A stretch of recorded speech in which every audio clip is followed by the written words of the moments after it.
We're back. All right. Welcome to our episode, Adventures in Business Live. Yes, Manny, we got the jazz hands. You're very excited there. Talk to us. What's going on? What's new? I got the jazz hands. Well, I want to say first and foremost, for those of you watching, and if you're not watching, if you're just listening after the fact, you might want to head over to YouTube because Amani and I are in an accidental green uniform today. We are matchy mattressons unexpectedly, and I like our great minds thinking alike today, Amani. I think that's super fun. Yes. Agreed. I have some jazz hands today because this is the first weekend in a very long time where I start the week not frustrated about my renovation, my home remodel. I'm coming into this week feeling very encouraged, very happy, very like, okay, I can see the light at the end of this insane tunnel. And things are coming along. They're really coming along right now, Amani. Okay. How much time do we have left in said renovation if you're estimating? Oh, I was going to say, I have no idea. I think we'll be back before Christmas. I think by December 10th-ish, I think. Okay. So about a couple months out. All right. I mean, if you ask me, I've opened a bunch of hotels. So to me, when I look at this, we're 2 weeks out if I was running a hotel, but I'm not. Yes. And it's a much different situation when you don't have all the money of a hotel and you're just like a little kitty cat doing your thing. So I think they said by December 1st at the latest. So that's why I'm saying December 10th. All right. Yeah. Well, we've experienced it with you, so we can't wait to see you back in home studio. You're in it to win it. I know. No more on location studios. Well, Amani, I feel like you are a traveling Wilbury. You were at IMAX the last time I saw you, and then you just made a quick sneak attack trip to Colombia. I was in the country of Colombia. I mean, for goodness sakes, you left, you came back. Can you please tell us about the trip? Yes. So we were in Cartagena, Colombia. We were there for 4 days, 3 nights. It was so much fun. It's a beautiful country. Got to see a lot of history, people. We were on the water. It was nice. It was a lot of fun. Could have stayed probably one more day and gone to one of the islands. Yeah. But yeah, it was a great trip. Good music, good food. Yeah, it was good. Just got back early this morning. What surprised you about Colombia? Like, what was something unexpected? The people are very friendly. Everywhere you go, they'll greet you. Buenas, good day or whatever. Even if you're in the elevator, you don't know them. That was one thing that surprised me. What else? That was probably the biggest thing right there. And then just how it's just an interesting place. Like, I'm trying to think, surprised. Just really good customer service, particularly in the hotel. We stayed at the Hyatt in Cartagena, so it was really good. And I think the neighborhood is called Boca Grande. What surprised me personally is that my Spanish was pretty good. Not my friend Jeremy, his was phenomenal. Mine was pretty good where I could communicate. But then, like, the people really appreciated the fact that I was like using Spanish, or I was asking them, like I say, oh, ¿cómo se dice window, ventana? They're like, oh, yes. So they really appreciated the fact that I was trying to speak in their language. That was probably the biggest surprise. Like, they really, really appreciated that. And when I would ask them questions and learn, they're like, yes, yes. They were really like, you could tell that really meant a lot to them. Yeah, yeah, you tried. I think that Yeah, attempt is yeah, what means something, right? I think that's good. yeah, Wait, Jeremy, our friend that we interviewed for the yes, show. Oh, yes, I love yeah, Jeremy. How's he yeah. doing? What's he writing about these days? What's hot on his So topics? I think he's about to release in June a children's book. So he was just Okay. talking to us about that. So that's what he's working on. That's his big project. And yeah, we were there with our other friend Eric, who we tried to interview too. Yeah, And it was good. The three of us just walking. We did a lot of walking. We were in the walled city, which was very interesting because it's very different during the day than it is at nighttime. that's And right. I've been in that walled city before. Yeah. so It's lots it of was lots of lots of selling. There's lots of selling. yes. It's a good lesson on sales and Oh yes, there's approaching. some great Cold salespeople. Yes. cold calling, we'll say. Yes, so that was our trip. And yeah, yeah, I think this is a odd but still good segue to our guest Well, today. we have a lifetime sales and marketing executive Yes, here with us. perfect. That is, we'll have to ask her about her knowledge of Colombian sales tactics. Um, but I'm really excited. Every time I've talked to, I've only been I was on her podcast, and we communicated via email a couple times. And anytime I can talk with this person, I get excited because she's a super interesting and cool human. She's a chief marketing officer at one of the hospitality industry's leading software platforms, Revinate. She's the host of the Hotel Moment podcast. So if you've not listened to that podcast, you have to check it out. She's a culture keeper and a lifelong hospitality professional, and she's sometimes known in the distant past as Prof K. So welcome to the show, Karen Stevens. Yes, round of applause here. We do that. You're on the screen. You're with us. Hey, awesome. Well, thanks, guys. Thanks for that intro, Mandy. I mean, that sounds Yes. fabulous. So I love it. Yeah, I'll Yeah. record it. I'll record it and send it to you if you want. I love Have you it. been have you ever been to Colombia? We should start there. I haven't. Unfortunately, I haven't done a lot of traveling in South America. I've been to Central America, and I've been all over Europe, and some travel in APAC, but South America is somewhere I want to go. All Well, right. Well, we got options for you. I So hear got go ahead, good. options. Mandy. I think you were going to tell a story to help us kind of get to know Karen a little bit. You want to tell the story? Well, I want to ask a question Yeah, because Karen, people talk about, you say Prof K, I know on your on LinkedIn, on and you LinkedIn. used to be a professor. Where did you get the name and what did you teach? Sure. So when I was teaching, I used to teach French of all things. So Mm. I have a master's degree in French literature, which I did when I was quite young. So when I was a junior in college, I wanted to do a year abroad. So I studied for a year in France. And then I came back and I graduated and I was 22 years old. And I was like, well, I don't want a real job yet. I mean, what are you doing?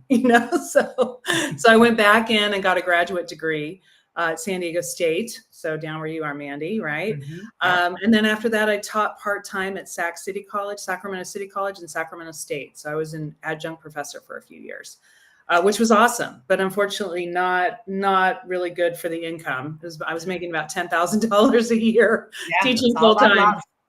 Yeah, yeah. What, although, I mean, I think great salespeople are educators, great marketers are educators. What is a common thread from that teaching experience that you had that you might still apply towards your business today? Oh, yeah, I would say being able to really be direct about what you're trying to do. I say to salespeople all the time when we're training, it's like, we all know what you're doing here, right? Because sometimes I feel like sellers feel like, oh, I don't want to go in for the kill, or I don't want to like ask for the money or do. It's like, no. We all know what we're doing here. You've got a service or a product to provide. So be very clear about the ask and be very clear and honest and transparent about what you can deliver. And, with teaching French, I only was able to speak French in the classrooms. I wasn't able to use any English. So very expressive, very, trying to get people to draw out and communicate with me. And I absolutely loved it. I wish I could, have supported myself on it, to be honest. But yeah, just being direct. We're all here. We all know why we're here. And I think being direct and transparent is the way to go. Be authentic. I love that. And in being authentic, I want to dive right into Revinate. I just learned about this company last year through your colleague Dominic, and it's super interesting. So can you tell everybody what is Revinate and how does it serve the hospitality industry? Absolutely. So Revinate, we say, is the direct booking platform. So what do I mean by that? I mean, our whole goal in life is to make sure that hoteliers can take back their booking channels. So, how do consumers find your product and then make sure that they book with you directly? So our roots go back to online reputation way back in the day, 2009. It was like revolutionary to actually have, reviews in one place. So at that time for hoteliers, TripAdvisor was making a big move on the markets. And then all of a sudden there was Booking.com, Expedia, Travelocity, Orbitz, Google, all these different channels. So the first thing that we did was basically allow hoteliers to see everything in one dashboard. The very beginnings of, seeing everything in one dashboard so you could respond to all this stuff. We applied AI in the early days on sentiment analysis.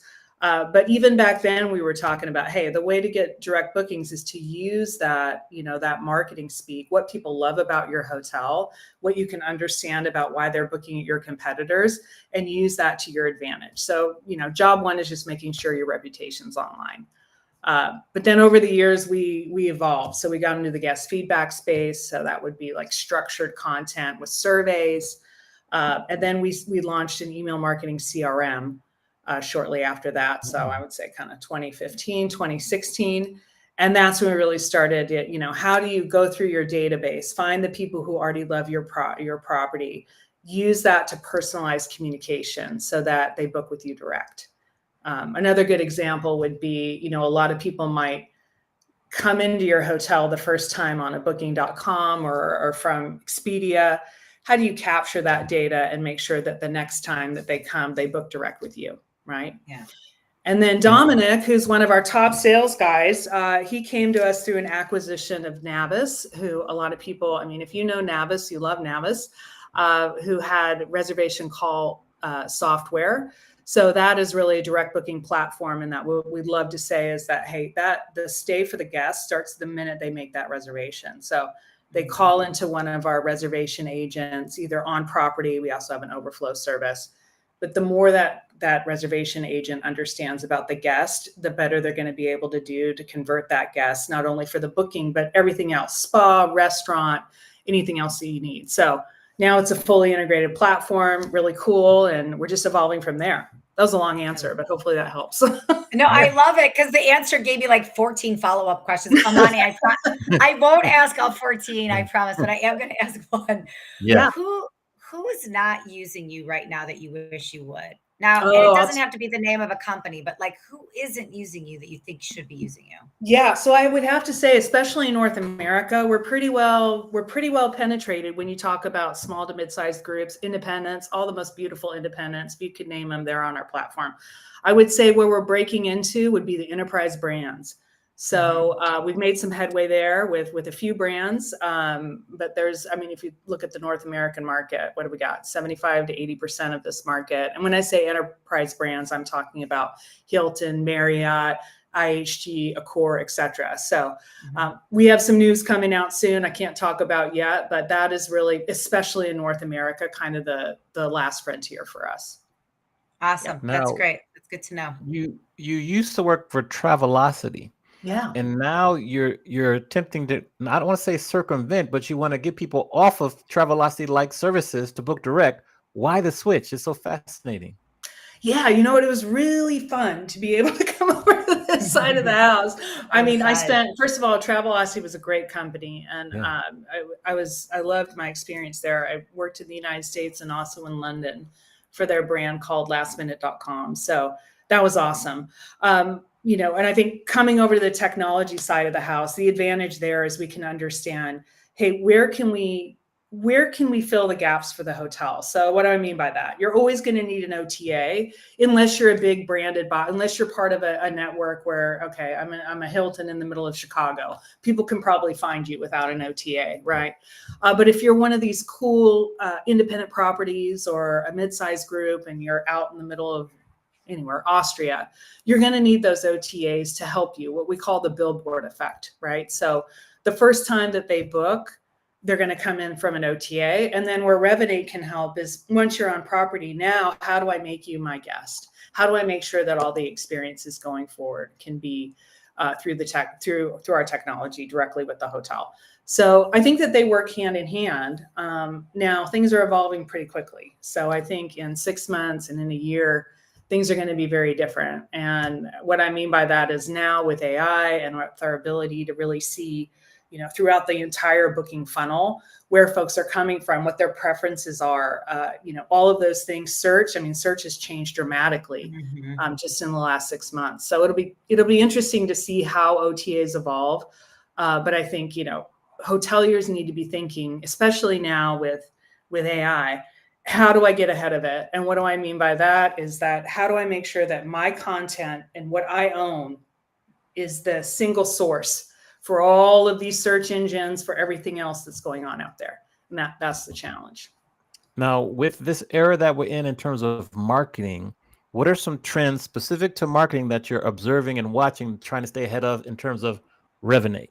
Oh man, it is all about content. And I don't mean AI where you get an article, because you can bust out an article now. You can be, oh, give me this, that, and the other. Boom, you have an article. AI is looking for original content. It's looking for informational, original content. So that is something I know for Revinate. We spent a lot of time on the marketing team over the course of the last year, just making sure that from an SEO perspective, we are solid. So all of the tags, all of the keywords, we went back and pulled all of our old content and made sure that that was optimized for SEO.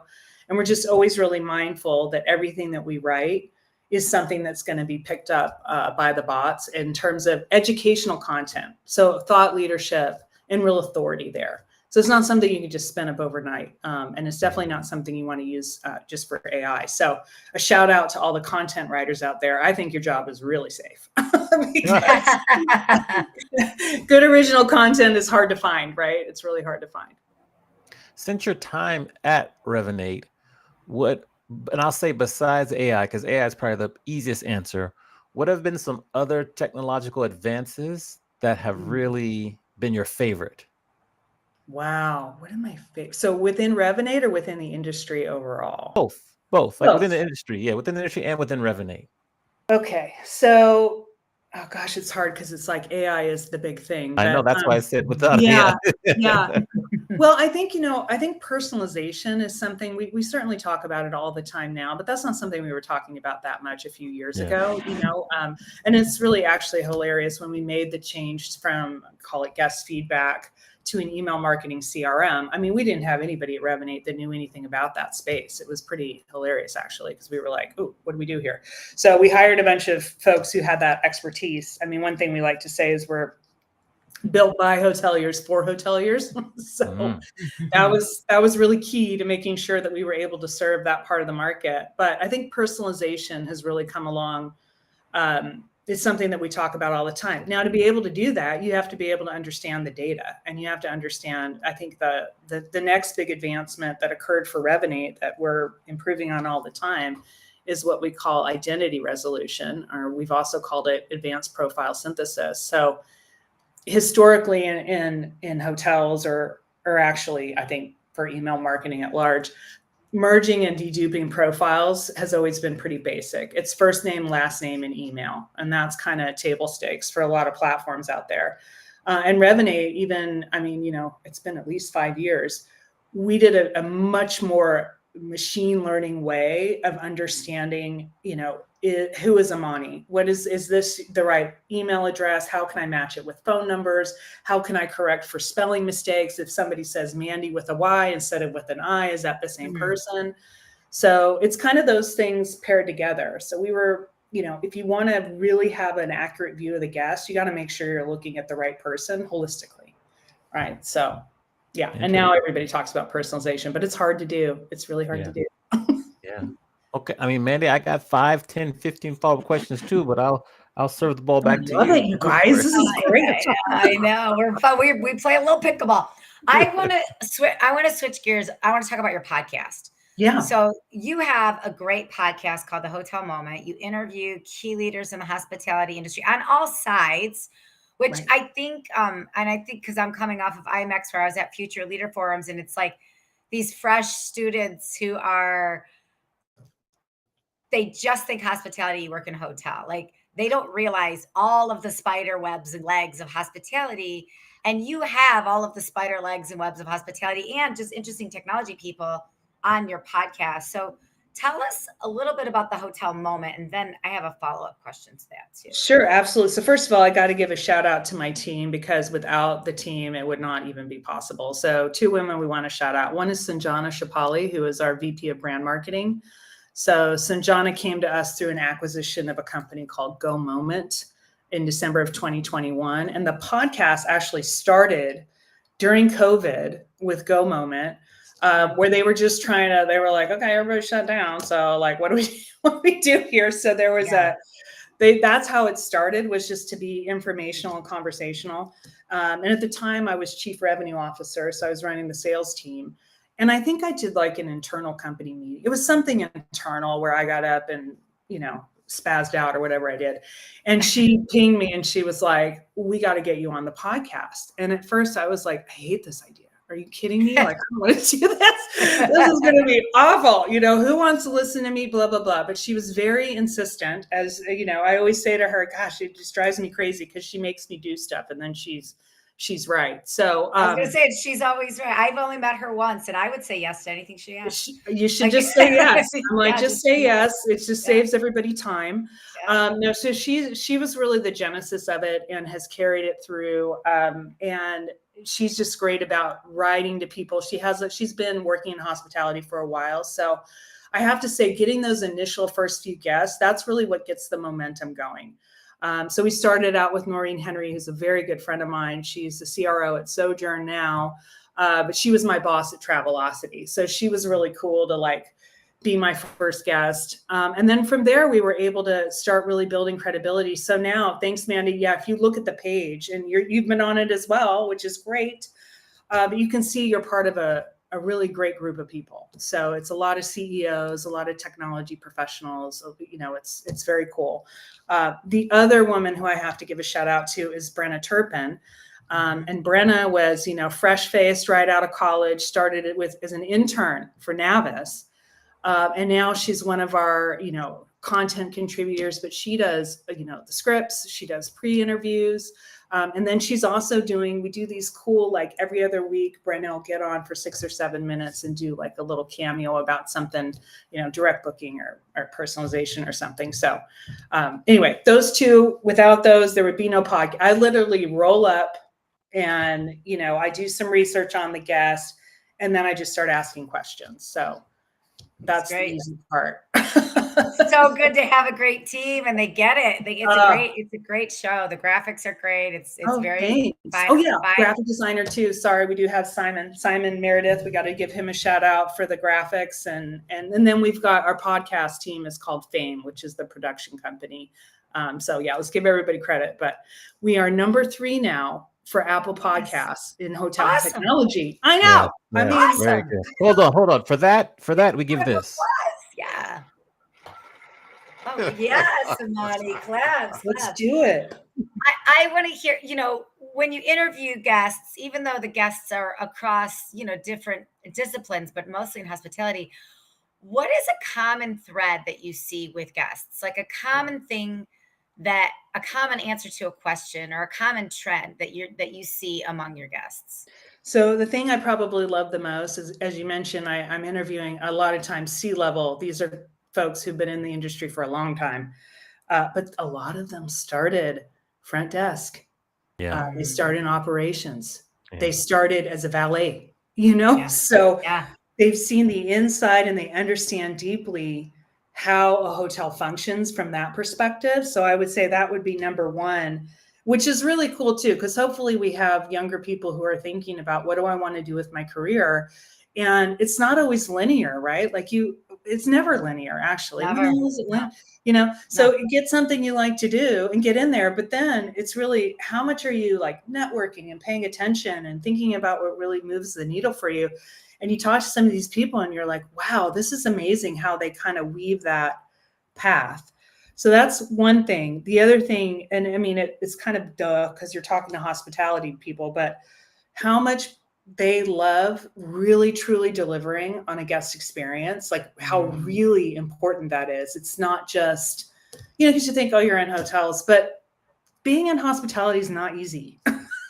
No, it's not. It's grueling. Not It's easy. not, yeah. So you got to love something, right? You got to, that has to be so ingrained in you that you are really here to deliver the best vacation, the best honeymoon, the best family reunion, the best staycation, whatever, and that really moves you. And you see that a lot as well.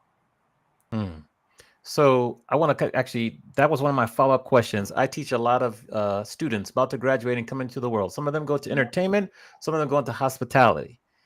What are the skills that you look for the most in like incoming graduates?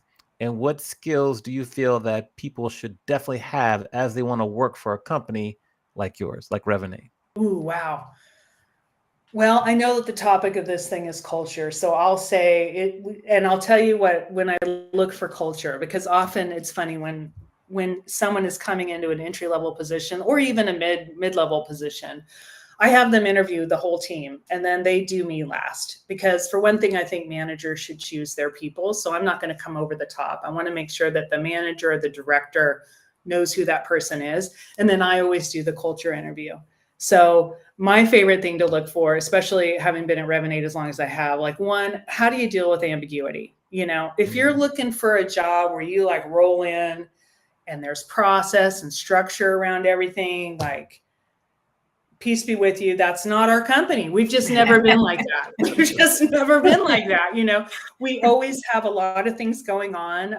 We have a North Star, but that often changes. And so if you're somebody who loves to like make their own way, then you're for us. If you're somebody who wants to have a seat at the table pretty soon and be able to talk at different levels of the company, because we're a very flat company. We hired a new pricing analyst who's a total rock star, really super smart. I forget her degree, but it's like, it's way smart, master's degree and some kind of something, very smart. She's on calls right out of the gate with our CEO, our CFO, me, all these people. We're a flat organization and we like people who roll up their sleeves and get in there. And so if you want a roadmap, you're in the wrong company. So that's probably number one. That's good. Yes, I love it. Yes. And then two, like, you got to be able to get along with people. You're not going to be able to function, and what I love, what I hear about Revinate a lot is that, hey, nobody is like, says that's not my job. Everybody is like, let me point you in the right direction. Let me see how I can help you. Even if I don't have the answer, I probably know somebody who does. So we are kind of unique as a technology company where we have a lot of people who've been here for a while, myself included. And it's a nice blend of incoming talent and folks who've been around for a while to help kind of point you in the right direction. But when you're home-based, you don't, and we're all remote now. If you don't have that connective tissue, how hard would it be to start a job and you don't know where the answers are? So I would say, be friendly, be a people person. And then, deal with ambiguity. It's more fun. You don't know what's going to happen. Right. Yeah. And I know we're talking about the hiring phase, but in your tenure, right? Have you been at Revinate for 13 years? It's coming up on 13 years. Yeah, lucky in January. Lucky 13. Yeah. I mean, that's a long time to be somewhere. So when you think about the culture of Revinate, you think about how you interact with your peers, right? Your C-level peers, or people in different parts of the organization. How do you help them cultivate good culture? Because we know what happens when you're hiring, right? But like, how do you sustain that? How do you keep that going and promote that in the company as a leader? Yeah, I think that's a really good question because, before COVID, we were all together. We had 3 big offices, one in San Francisco, one in Amsterdam, and one in Singapore. And there was nobody remote. I mean, if anybody, maybe a few people and, engineers in Costa Rica or something, but otherwise we were all together. We had an open plan office, and we had a great time. I mean, I have to say, and if I have any of my former colleagues out there listening, I mean, you know how much fun we had. We had a great time. I think that's what kept us in the company for so long. I've always said, I love the people I work with. I genuinely do. And then when we merged with Navis, who's a bigger company than Revinate Core was, surprisingly, they also had a great culture. So they were all together mostly in Bend, Oregon. But we were very similar in our makeup, but, lots of outdoorsy people who like to work hard, play hard. So that meshed pretty well. I mean, there's always bumps in the road when you're combining 2 companies, but I think, for the most part, and of course, COVID happened during that transition. So we all went home. But in terms of what we try to do to keep it alive, so there's a couple of things. So one thing we have this thing called Top Banana, which started at Revinate way back in the day, but you can nominate your peers. And that goes out in emails and Slack channels. And then once a quarter, we do a drawing, and whoever wins the drawing, both the nominator and the person that won the Top Banana can win a gift card. But it's just cool because everybody is like always giving shout outs to, hey, this person helped me out. And it can be any part of the company, right? So that's one way.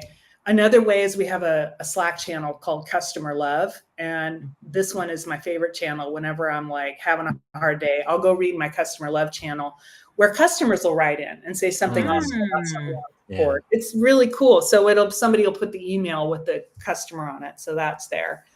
And then we also do Rockstar Awards, and those happen once a year. And that's also peer nominated.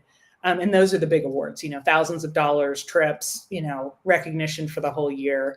So I think there's awards programs that go in place. And then also our CEO once a week does a shout out on Fridays called the Win of the Week.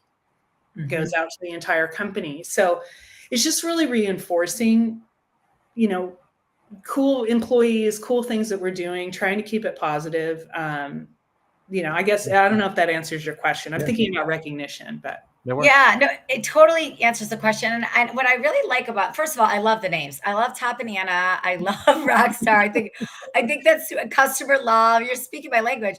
But I think what sticks out to me in that is, and you're modeling some really awesome behavior, is I think sometimes we think we should do the annual review, right? Or you have your one-on-ones.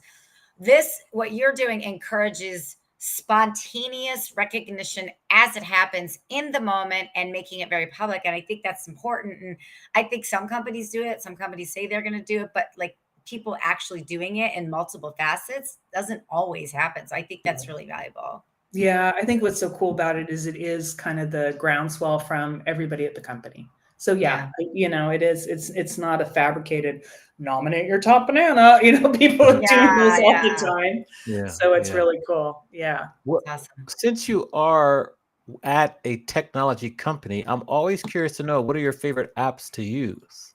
Well, we're slacking our faces off. Like, well, that was my favorite. I swear. Sometimes I was saying, is that your favorite? I'm not sure if that's your favorite, but tell us your favorite.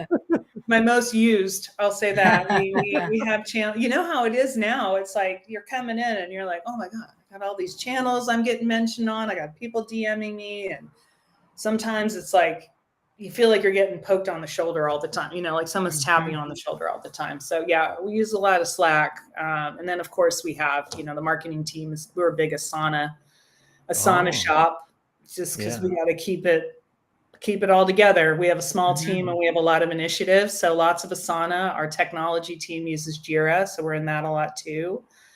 Figma is a big one for us, for all of our design teams, and trying to think what else. I mean, our technology guys could get on here and tell you all the things. I mean, we use like SEM Rush. We use obviously, Google Analytics is big for us. And so we've got all the monies on all the things. I want to go back to when you were talking about email CRM. Yeah. Because a lot of times people, when they think they're developing relationships, because I coach a lot of people in the music business. Yes. They think that number of followers is the primary indicator of success, when really you want to try to capture people's email addresses so you have direct contact with them, really their cell phone numbers. What's your thought on comparing acquiring number of followers to the importance of acquiring email addresses? Right. Well, I would say for our purposes, when we think about Revinate, we obviously track, how many LinkedIn followers do we have? How many, Instagram followers do we have? How many people are downloading the podcast, et cetera. But I think you're right. The rubber meets the road with the actual contact information and engaging with our newsletter, engaging with our email campaigns, hopefully booking a demo on our website. So if you're talking to myself and Sanjana on the brand marketing side, we're always looking at what's our reach. If you're talking to my CFO, he wants to know how much is the database and size increase, how many people are engaging with our content, booking our demos, inbound, outbound leads, like all of those things flow through. So the contact information is key. We actually have a team of contractors too that just helps us make sure that everything stays fresh so that we're getting the right leads and we're cultivating that. But you have to be able to nurture them. That's the thing. Like people might give you their email, but if you abuse it, like, no, they're gonna opt out. Yeah, for sure. Yeah, or you send a clearly AI written email that like just gets deleted, right? It's like that quality of that email too that comes from CRM. Yeah, 100. And I mean that's our whole shtick for the hotel company. Our hotel companies is personalize your email. Don't make sure you segment properly. So we also try to do the same thing, right? We don't want to blast people with stuff they don't want. Good. Now, we've come to the point in the show where we kind of flip the script. We let you ask both myself and Mandy any question you want. Nothing is off limits. So what question do you want to ask, and who do you want to ask that question to first? Amani, I want to know more about the music stuff. Music and you mentioned music and acting. So what? And you're a teacher, or what's going on? Yes. I'm a professor too. Just how you are adjunct professor, I'm an adjunct professor, Cal State University, Fullerton. I teach music business, and I teach the business of music to people who want to work in the industry. I grew up in hotels. Just how you mentioned where I started as a front desk agent. Actually, I started, my first job was the cashier that would sell the tickets for you to get your drinks at a banquet.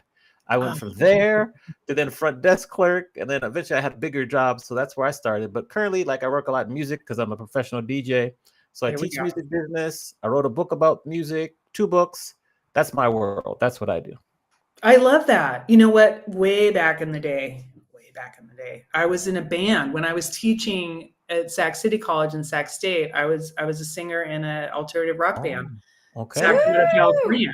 Which I can tell you at the time, I mean, it was Cake, it was Deftones, it was like, this was the place to be. So anyway, I think that's so cool, Monty. That's great. Do you still sing, or if no, not anymore. Okay. I mean, I do to myself, but. Okay. Yes. Well, that's my world. That's the world I live in. I think that's so cool. And you're passionate about it. Yes, very passionate. I love my students. So, we always take good care of them. I think that is one of the coolest ages there is kind of that early 20s, late teens, early 20s when you have, and I know at a city college, or you're at Sac State, you're at a state college, but you can have all ages. But that age is such a cool, like your whole world's in front of you. You can do anything you want. You can always do anything you want, but then it's really, you don't have all the other stuff on you, like mortgages. Exactly. Yes, that's right. All right, Mandy, my question for you is, how did you guys meet, you and Amani? Like, how did you get this whole, we were talking a little bit before the show started about now you're doing this every week, but how did you guys meet and decide to even start doing this in the first place? Yeah, so Amani, when he just gave his profile, was being very modest. So Amani was the president of Meeting Professionals International, Southern California. And I was a volunteer, and we were a part of an annual education conference where it was hotels and meeting planners all get together for education. And they said, we were trying to drive registration for the conference, and I was like, why don't you guys do a LinkedIn Live? I had just been interviewed on a LinkedIn Live, and Amani's like, I'll do that with you. So he and I, to drive registration numbers, did this LinkedIn Live once a week for 10 minutes. And it was 1 week we launched the keynote speaker, another week we launched sponsors, another week we launched where the meetups are. We launched content just to get people excited, like 6 weeks leading up to the conference. Then the conference happened and the numbers were great and our strategy worked. And then after we were like, well, now how do we work together? Like that was fun, but this is over. And so I had just, Amani had released his first book, I think 6 months prior. I was in the middle of a book tour. And I had been meeting all these people who were telling me their business stories. And I felt selfish keeping these stories to myself. So I had already been thinking about how do I share these stories? Do I write another book? Do I do a podcast? And I asked Amani, have you ever thought of doing a podcast? He's like, well, I actually have one, but I don't have an active one. I'm like, do you want to do one with me? He's like, sure. So that's how, and we both love talking about business and we both cut our teeth in hospitality. So, we interview, thought leaders, CEOs, and founders, but since we both cut our teeth in hospitality, a lot of the guests are, the leaders in the hospitality industry. But because Amani has, he's really expanded his business in the last 3 years since we've been doing this, and I've expanded mine. We've gone beyond hospitality, and we have just a bunch of really rad CEOs, leaders, and founders that we chat through. So we met through that, and then we just kept doing it, and we haven't stopped. Yeah. I love it. I mean, we were just saying, we mentioned the Hotel Moment podcast. Well, that's recorded. We have some time, but for you all to do this every week for an hour, it's incredible. For anybody listening, like this is harder than it looks. I'll tell you. Yeah, it's the best part of my week. I mean, I love talking to cool people like you that have these vast experiences. If for us, Amani, speak for yourself, but this is a masterclass for us to learn from you every week and to take some of these things away. So that's how we met. And we're sticking to it. We're sticking with it. That's our cool story. Yeah. Mm-hmm. Now, if we were to go back and visit you, go back to you meet Karen as she is graduating from grad school with her master's in Francais, and give her advice based on everything you learned in your career and life so far. What advice would you give your younger self? I think I would say to my younger self, always stay centered on what lights you up, right? Because I think that, like we're talking about singing and all of that, I loved it so much. And I think at some point I decided to leave Sacramento where I was and move to Denver for personal reasons. I wanted to have my parents divorced when I was young. My dad was living in Denver. So I wanted to have like an adult relationship with my father. But I thought when I left, like, I'll just get in another band. I'll just, like you can never take for granted the things that are really going right where you are. And I feel like when I was younger, I was always looking for that next thing instead of really enjoying the thing that I was in.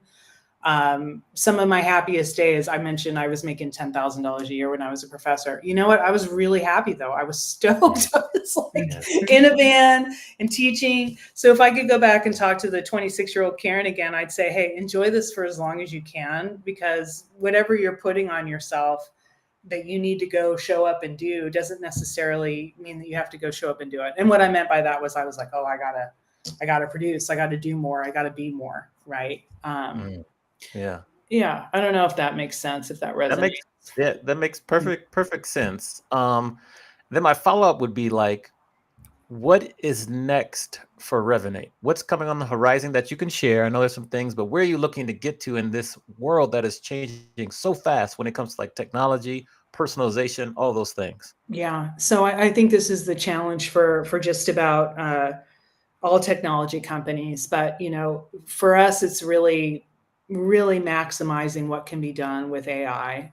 We spent the last couple of years making sure that we could centralize all of our data sources into a single platform.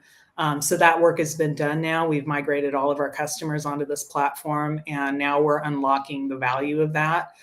So I would say it's that and really bringing all the channels together. So by channels, I mean what's happening on email, voice, messaging, all of that coming together and then unlocking that through digital and other places. So the name of the game for all technology companies out there is you got to be able to play well in the sandbox. You got to be able to connect with different complementary technologies. But at the core of that has to be data that is in one single location that has been synthesized, or identity resolution has been applied so that it can be activated. And that's firmly what we're focused on, direct booking based on clean data. Good. Over to you, Manny. Close us out. Well, I have two final questions. One is, I want to go back because you talked about the connective tissue from a leadership standpoint, like internally. What do you think is missing from a connective tissue with customers right now? Oh, I don't know. It's such a crazy time right now for everybody. Hotels certainly, this has been quite a year. In the larger macroeconomic situation, it's not that it's bad necessarily, it's just there's a lot of uncertainty. So I think that most customers are in a position where they're not sure what's going on within their own businesses, and there's just a lot of hesitation, across the board. So we're really blessed with very strong customer relationships. That's something we've always excelled in. And I think, again, that goes back. I'm going to give my colleague, Ronnie Krischel, a shout out, who's our Chief Customer Officer. So I think we've always been kind of market leading in terms of our service and support.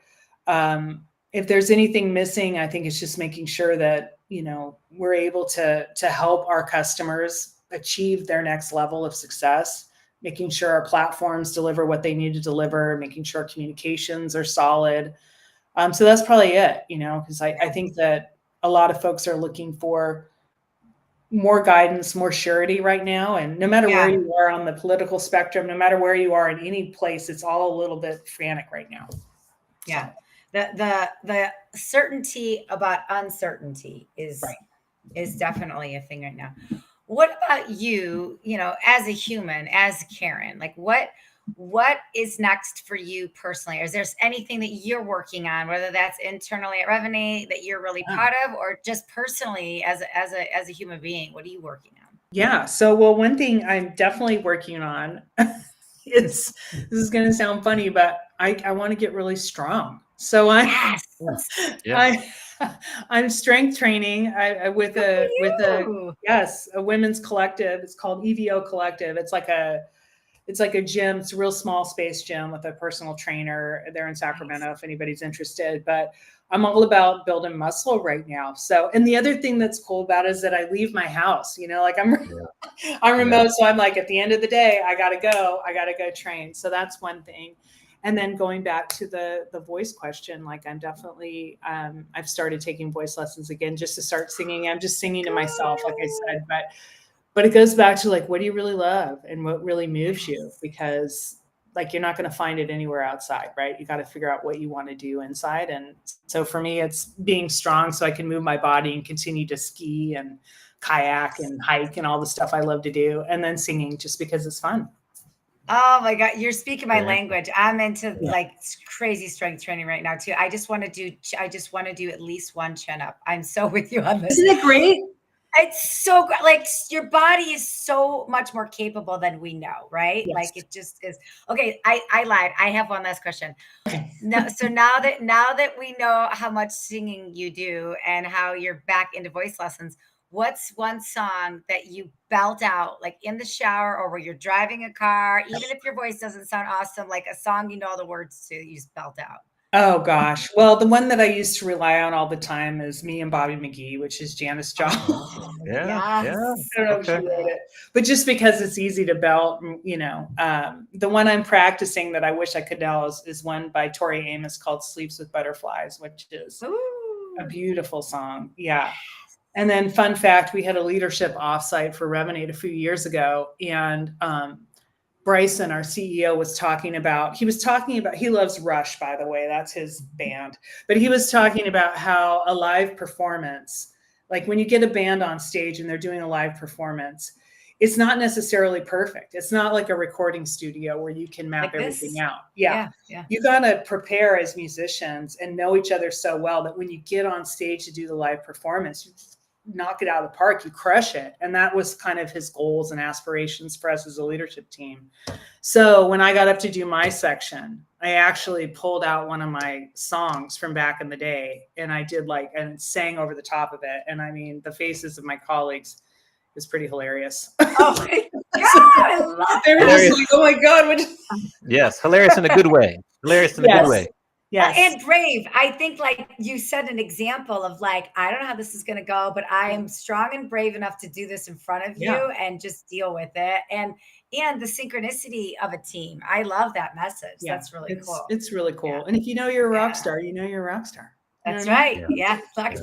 Rock stars are rock stars. Yes. Amen. How can we support you and lift you up right now? What can we do? You've just given us an hour that's gone so fast. How can we give back to you and support you? You know what? I just love talking to you guys. I'm inspired by the fact that we can just get on here and riff. Cause I mean, obviously, like I said, we planned for this. I got all my questions and I don't even know. It's so fun to be connected to you both and inspired. And Amani, I want to hear some music coming out of your program over here. Yes. We can make that happen. All right. No, it's been an absolute pleasure. I'm looking forward to, just staying connected, and maybe we'll do this again sometime. Also, we have a conference every year, a customer conference called Navigate. I think I'm going to steal your idea here with the pre-conference little lives beforehand. Yeah. So thank you for that idea.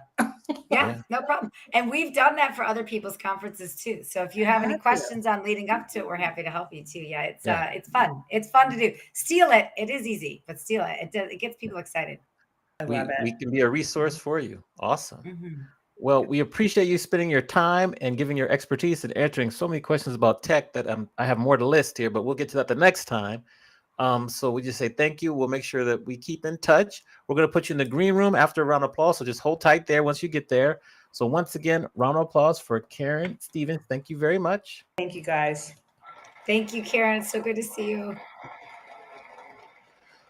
Okay, Mandy, another great episode is in the books. Who do we have to look forward to next week? Next week, we legit have a ringer. We have Nilly, the Ringer Goldfarb, who is the creator of Ringer's Roller Rink and Entertainment. So she's all about, we've seen the roller skating, the roller rink. We've seen them at events. See, I feel like every conference we've been to this year, there's roads and roads of roller skaters everywhere. Yeah. But she's got multiple facilities and has a really interesting story. So we're gonna talk with the Ringer next week, Nilly Goldfarb. Amazing. Thanks again to our guest, Karen Stevens. Make sure if you're watching this, subscribe to us on YouTube. If you're listening, don't forget to rate, review, share with a friend this podcast, leave us a review. And with that, we will see you all next week, 1 p.m. on the West, 4 p.m. on the East. Happy day and goodbye, everyone. Take care. Bye. Easy.